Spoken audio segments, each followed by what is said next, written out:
MAPE Kerapoxy Design gives an impermeable finish to the grout joint and, when mixed with MAPE glitter, can provide a distinct finish to the tiled surface. When fully cured, the grout gives excellent stain resistance and becomes an easily cleanable surface. Before considering grouting, ensure that all joints are free from adhesive or any loose material.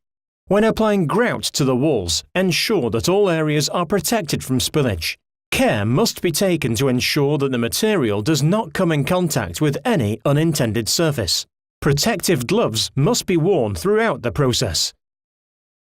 Upon opening the unit, you will see that there are two components to the product. There are a filler and a reaction hardener. For best results, the unit should be mixed in its entirety. Part mixing can be done, but it is important to weigh out the materials in the required dosage using calibrated digital scales. The grout can be mixed in the tub it is supplied in. The component B, which is supplied in the smaller unit, should be applied to the part A using a spatula.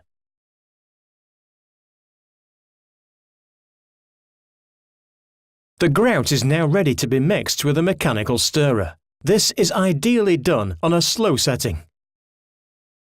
The product should be mixed over a period of approximately 3 to 4 minutes, ensuring that all components are fully blended into a smooth paste. Once the two parts of the Kerapoxy Design have been mixed, the MAPE glitter can be added. 1 to 3 sachets can be added, but for best results, 2 sachets are all that's required. Empty the 2 sachets into the mix. When the glitter has been applied, the product should be turned over using a spatula. The grout is now ready to be mixed with a mechanical stirrer. Once mixed, the grout will remain workable for approximately 45 minutes. A hard rubber float is used to apply the grout to the tile joints. The method of application is down to personal preference. However, pointing the joints in a way that allows the air to be removed from the joint is advisable. The grout must be compacted into the joint, ensuring a full joint is achieved.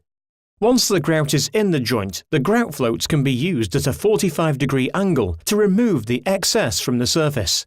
Care should be taken at this point so as not to remove too much of the grout from the joint itself. The best method to removal is sweeping the float diagonally across the tile surface. Once the grout has been applied and the material on the surface begins to dry, the washing off process can begin. It is advisable to have 2 clean buckets of water at this point. The first bucket will be used to rinse the sponge of the bulk material. The second will be used as a secondary clean. Soak the sponge in clean water. In the first instance, we are simply looking to remove the grout from the surface of the tile. A circular motion can be adopted for this. Regular rinsing of the sponge will prevent the excess grout simply being moved around the surface of the tiling. When the excess grout has been removed, the secondary wash can take place.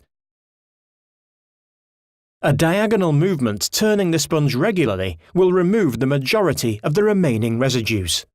Although several washes have been carried out, a slight film may be left on the surface of the tile. The following day, the residue film may be removed using the MAPE Kerapoxy Cleaner. This is a simple spray-applied product and may be used to aid in the standard cleaning process. To use the Kerapoxy Cleaner spray, apply to the wall and leave to dwell for sufficient time to allow the cleaner to soften the surface material. A microfiber cloth can be used in a circular motion, buffing the tile surface to a clean finish.